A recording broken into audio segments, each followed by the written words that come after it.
धोरण 8 हिंदी पाठ 4। प्रश्न नंबर 44। शास्त्री जी की लोकप्रियता का कारण क्या था? उत्तर, शास्त्री जी हमेशा आत्मसंयम से काम लेते थे और अधिकारों की अपेक्षा कर्तव्यों को अधिक महत्व देते थे। यही उनकी लोकप्रियता का कारण था। प्रश्न 45। छात्रों की दीक्षांत समारोह में शास्त्री जी ने कौन से विचार व्यक्त किए?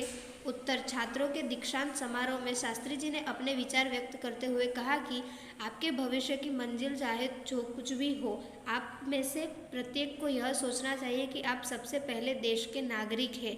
यह आपको संविधान द्वारा प्रदत्त कुछ अधिकार देता है, लेकिन इससे कुछ कर्तव्यों का भी बोझ आता है, जिसे समझना चाहिए। हमारा देश प्रजातांत्रिक है, जो निजी स्वतंत्रता देता है, लेकिन इस स्वतंत्रता का उपयोग एक व्यवस्थित समाज के हित में स्वेच्छा से लगाया गए प्रतिबंधों की तरह होना चाहिए। प्रश्न 46। अलीगढ़ मुस्लिम विश्वविद्यालय में दीक्षांत समारोह का आयोजन कब किया था? उत्तर बी, 19 दिसंबर 1964। 47। शास्त्री जी के नाम के साथ कर्मयोगी विशेषण लगाना उचित क्यों है?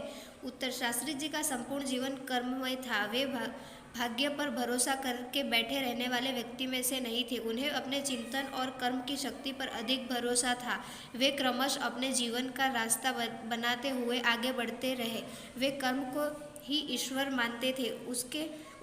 उसके प्रति वे निस्वार्थ भाव से समर्पित थे। जीवन भर निष्कर्म कर्म में लगे रहने के कारण उनके नाम के साथ कर्मयोगी विशेषण लगाना उचित है।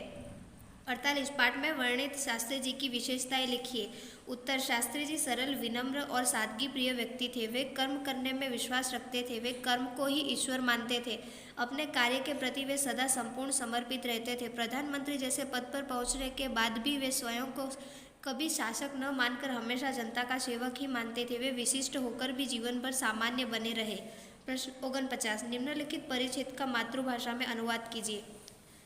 उत्तर, कोलकाताમાં અમારું ઘર એક શાંત જગ્યા પર છે. અમારા બગીચાની દિવાલ પેલી બાજુ એક સાંકડી સડક છે. આ સાંકડી સડક વનપ્રાંત પર જઈને પૂરી થાય છે. આ સાંકળની બંને બાજુ મકાનો છે અને વધારે અવરજવર થતી ન હોવાથી અહીં ખૂબ જ શાંતિ હોય છે. આખો દિવસ તેની આજુબાજુ ખિસકોલીઓ એકબીજા પાછળ દોડાદોડ કરે છે. અમારી આજુબાજુના ઝાડ પર અનેક પ્રકારના પંખીઓ દેખાય છે. આખો દિવસ હવામાં પક્ષીઓનું સંગીત રહેલાય